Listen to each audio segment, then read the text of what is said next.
Hi everyone, and welcome to another HateWatchers breakdown and review. If you're new to the channel, our goal here is to let you know if the crap being put out by movie and television studios is worth your time. If the movie or show is a great watch, we'll let you know what they're doing right and make our recommendation for you to go and see it for yourself. But if it's a hate watch, we'll be taking no prisoners as we pick it apart. So, save yourself some time and join us to have a few laughs as we throw the crap right back at them. Please like the video if you like it, and hit that subscribe button to stay up to date. Use the chapters below if you want to skip the background on this show and jump straight to the episode recap. And I can't believe we still have to say this in 2022, but spoilers ahead for Lord of the Rings: The Rings of Power. Beginning in the early 2000s, fans of the Lord of the Rings novels were treated to 3 epic fantasy movie adaptations. These movies were based on the novels written by J.R.R. Tolkien. I wonder if there's any relation to George R.R. Martin. The R.R. must stand for rest and recovery, because neither of these authors seems too concerned with finishing their writings. But I digress.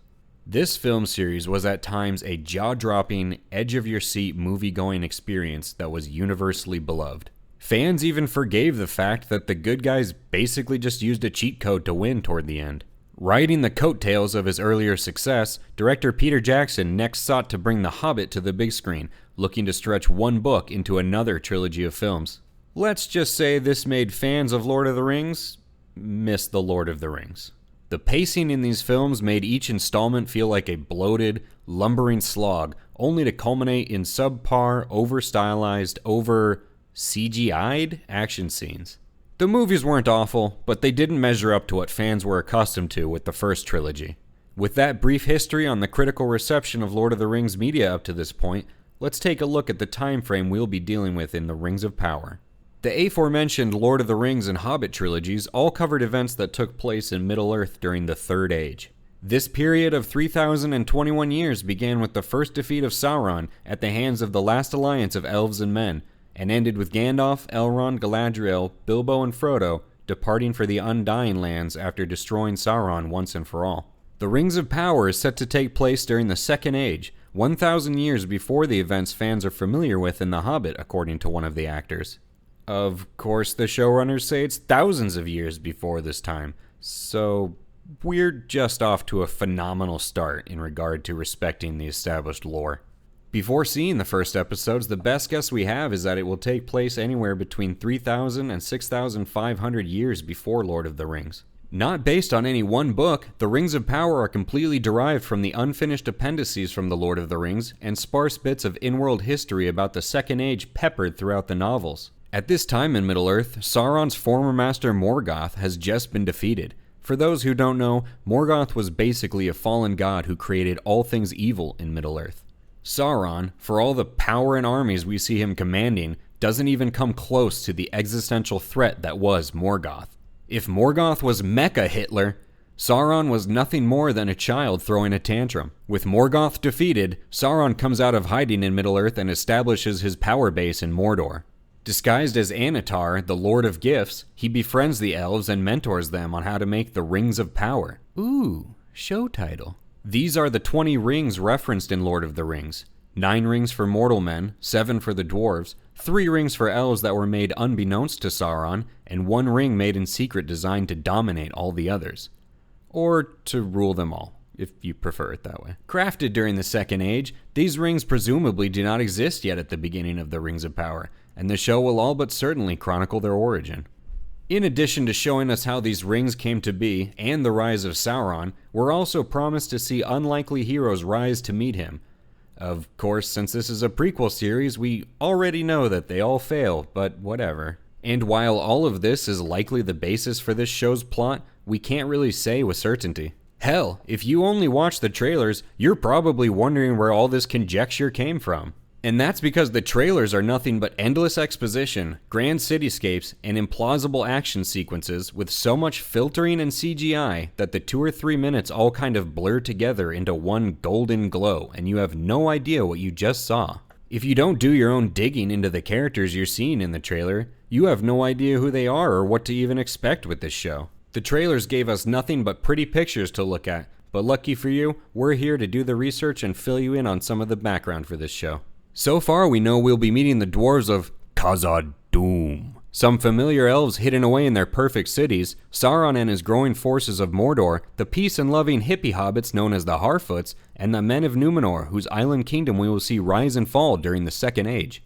Billed as the main protagonist, the trailers have been dominated by a younger Galadriel who we met in the Lord of the Rings trilogy. No exaggeration, 60% of each trailer proudly focuses on this one character. Far from her depiction in the Fellowship of the Ring as some noble, ethereal elf, these trailers show Galadriel as an ass-kicking girl boss who walks away from explosions in slow motion. She'll be joined by another familiar elf, Elrond, who was played in Lord of the Rings by Agent Smith. Based on the trailer, Elrond's role in this show will just be to tell Galadriel she can't do the thing she then immediately goes and does, so she can smash the patriarchy.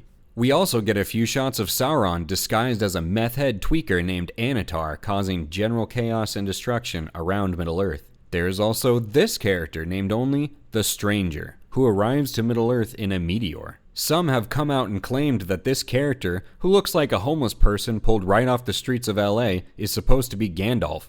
In all the established lore, Gandalf doesn't come to Middle-earth until the Third Age, so if this rumor is true, I can't wait to hear the backlash from Tolkien scholars on this. And that does it for the characters that are familiar to us from Lord of the Rings.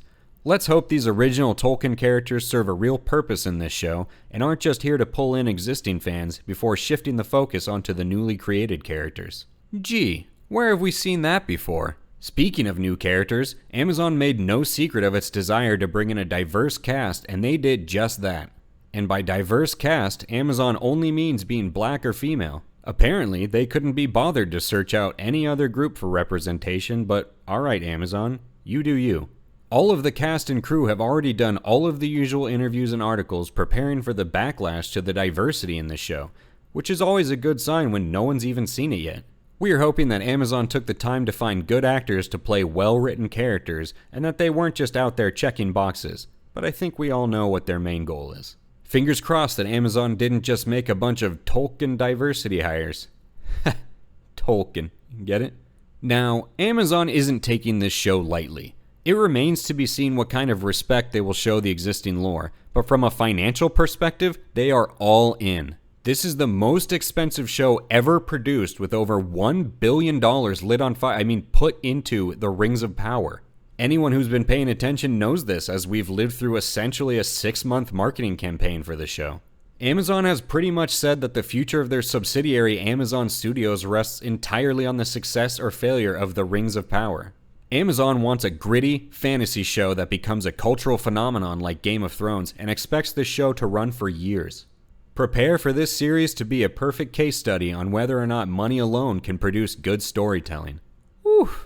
With all that background on the lore and the making of the show itself, let's dive into the recap for the first 2 episodes of The Rings of Power. We start off the episode, named A Shadow of the Past, with scenes of Galadriel as a child with her peers in an idyllic landscape. Not even 30 seconds into the show, we get to see Galadriel proving a mean boy wrong because, for some reason, the boy didn't think that paper could float. Her very good friends then commence to sink her paper boat to remind her that she will never overcome the patriarchy. It's hard to say which way is up and which way is down. How am I to know which lights to follow?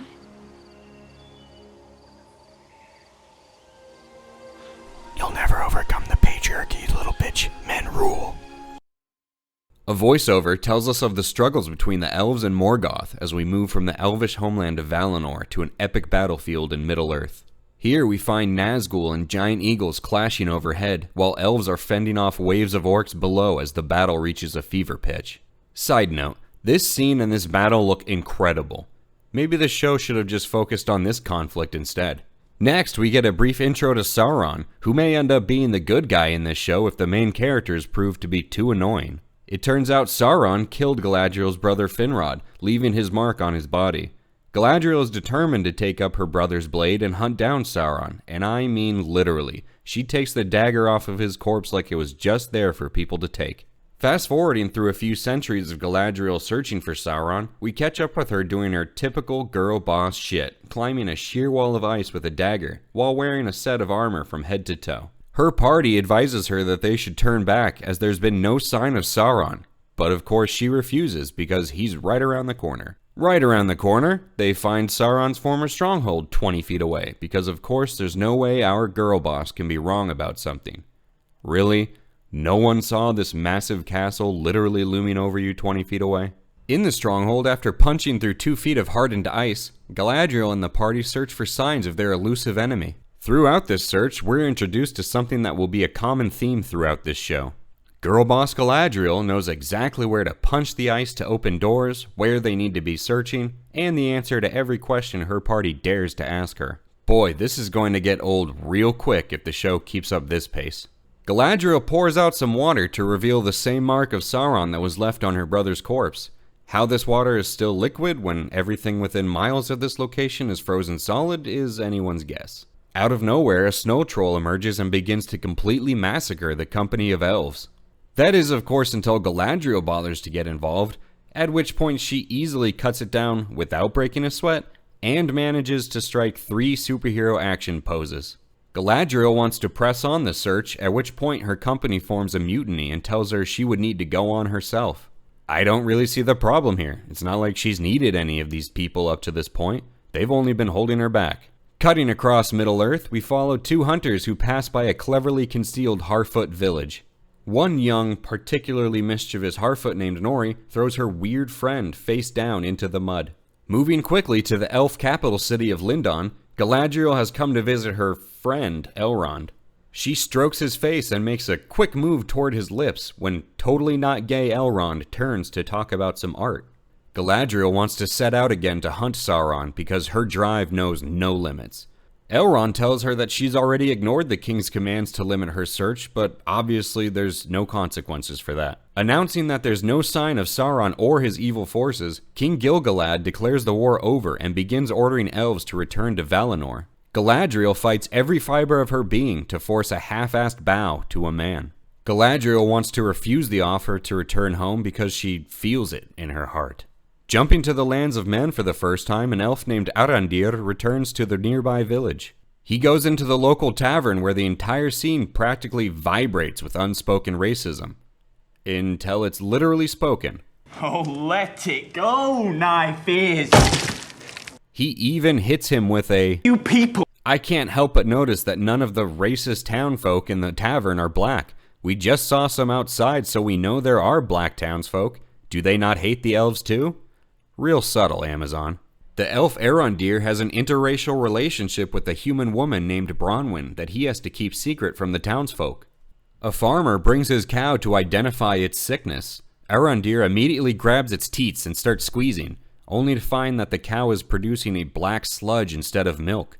Bronwyn abandons her son at the drop of a hat to go investigate. Speaking of her son, who is obviously Arondir's bastard child, he digs into some farmer's belongings to uncover an old broken sword hilt that bears the mark of Sauron. Cutting back to Galadriel, we see her begrudgingly sailing away to the Undying Lands. Now that she's out of earshot, King Gil-galad is able to admit that she was probably right all along, and Sauron's taint is not entirely driven from this land. We get a quick cameo of Celebrimbor, the legendary elven smith who plays a big role in forging the Rings of Power. Arondir and Bronwyn travel to the town of Hordern, which they find destroyed and set ablaze.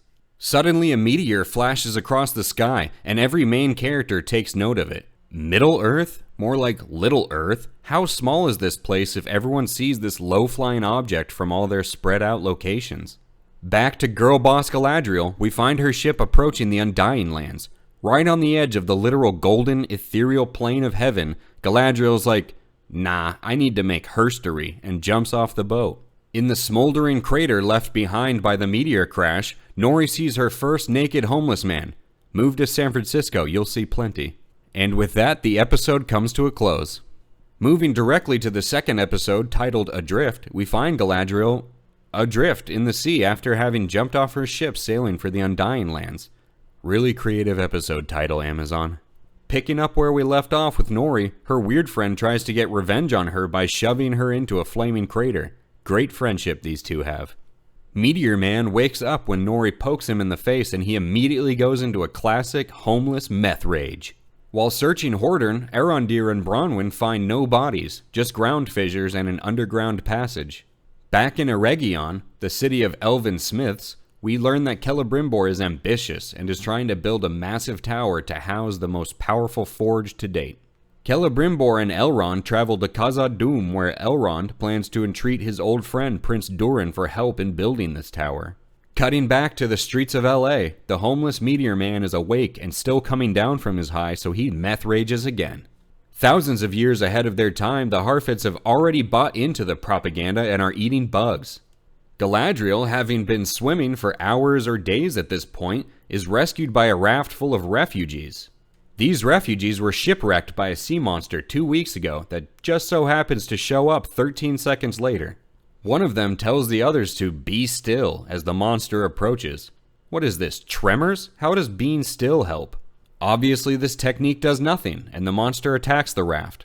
Galadriel and the only normal-looking person on the raft escape about 10 feet away, where everything is suddenly safe and fine. Returning to Khazad-dûm, Elrond tries to win some money by throwing a rock-breaking contest in favor of Prince Durin. Out of absolutely nowhere, Prince Durin is actually super butthurt that Elrond hasn't visited in 20 years as the emotional tone of the show swings wildly. Prince Durin introduces his wife, the Grammy Award-winning recording artist Lizzo. Remember that whole emotional tone shift? Well, by the time these three get to dinner, Durin has shifted from confident to jovial to wounded to mad to sad to friendly to thoughtful to gross and to goofy. He is all of the 7 dwarves from Snow White. After hearing that her companion Halbrand's home was destroyed by orcs, Galadriel's pointy ears perk up as she returns to her singular, vengeful motivation of hunting down Sauron's forces. Erondir, having entered into the foreboding underground passageway found in the obliterated town, is grabbed by some orcs, probably because he's black. Back in town, Bronwyn and her son lose a game of hide-and-seek with an orc. Being sore losers, they then stab, skewer, hang, and behead their opponent. Out on the high seas, Galadriel almost dies during a storm before she's saved by a man. She won't be too happy about that. Of course, despite being unconscious just 4 seconds ago, she beats him back to the raft and helps him out of the water, so they're totally even now. Catching up with Meteor Man, we find him whispering gibberish to some fireflies. Huh, just like Gandalf. And then he nuts. Nori somehow figures out that she needs to find some stars or something. Boy, that's a leap to advance the plot. Gal and Hal are found by a ship, and the episode comes to a close.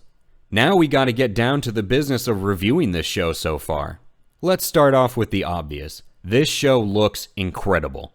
Every single shot down to the last detail is a visual treat. There's heavy use of CGI and digitally enhanced scenery, but it's not garish, obvious, and distracting like the Hobbit movies. I'm a sucker for practical effects and using digital techniques sparingly, but when it looks this good, I'm not going to complain.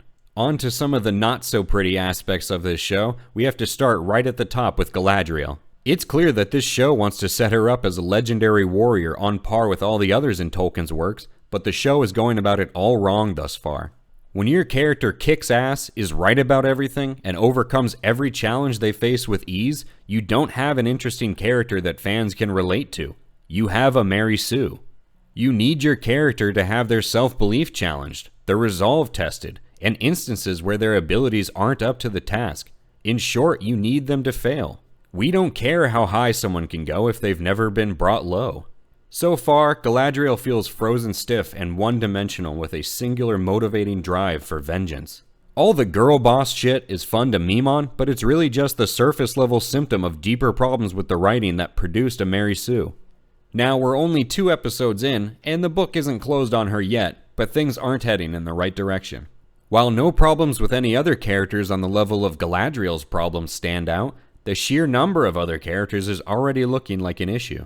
We haven't even been introduced to the men of Numenor yet, and we already have more than 15 prominent characters we've met and whose stories and relations we're supposed to become acquainted with.